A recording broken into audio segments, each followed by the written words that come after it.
For the kingdom of heaven is like the landowner who went out early one morning to hire workers for his vineyard.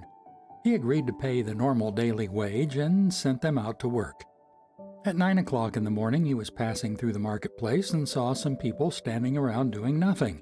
So he hired them, telling them he would pay them whatever was right at the end of the day.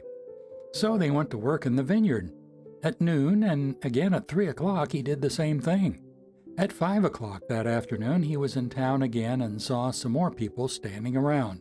He asked them, "Why haven't you been working today?" They replied, "Because no one hired us." The landowner told them, "Then go out and join the others in my vineyard." That evening he told the foreman to call the workers in and pay them, beginning with the last workers first. When those hired at 5 o'clock were paid, each received a full day's wage. When those hired first came to get their pay, they assumed they would receive more, but they, too, were paid a day's wage. When they received their pay, they protested to the owner, "Those people only worked 1 hour, and yet you paid them just as much as you paid us who worked all day in the scorching heat." He answered one of them, "Friend, I haven't been unfair. Didn't you agree to work all day for the usual wage? Take your money and go. I wanted to pay the last workers the same as you. Is it against the law for me to do what I want with my money? Should you be jealous because I am kind to others? So those who are last now will be first then, and those who are first will be last." As Jesus was going up to Jerusalem, he took the 12 disciples aside privately and told them what was going to happen to him. "Listen," he said, "we're going up to Jerusalem where the Son of Man will be betrayed to the leading priests and the teachers of religious law. They will sentence him to die. Then they will hand him over to the Romans to be mocked, flogged with a whip, and crucified. But on the third day he will be raised from the dead." Then the mother of James and John, the sons of Zebedee, came to Jesus with her sons. She knelt respectfully to ask a favor.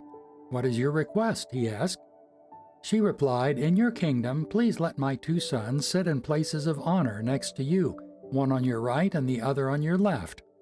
But Jesus answered by saying to them, "You don't know what you're asking. Are you able to drink from the bitter cup of suffering that I'm about to drink?"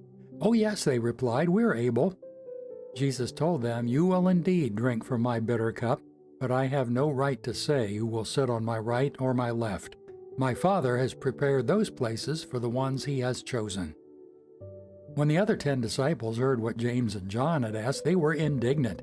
But Jesus called them together and said, "You know that the rulers of this world lord it over their people, and officials flaunt their authority over those under them. But among you it will be different. Whoever wants to be a leader among you must be your servant, and whoever wants to be first among you must become your slave. For even the Son of Man came not to be served, but to serve others, and to give his life as a ransom for many." As Jesus and his disciples left the town of Jericho, a large crowd followed behind. 2 blind men were sitting beside the road.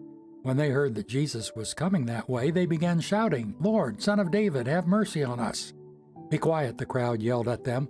But they only shouted louder, "Lord, Son of David, have mercy on us." When Jesus heard them, he stopped and called, "What do you want me to do for you?" "Lord," they said, "we want to see." Jesus felt sorry for them and touched their eyes. Instantly they could see. Then they followed him.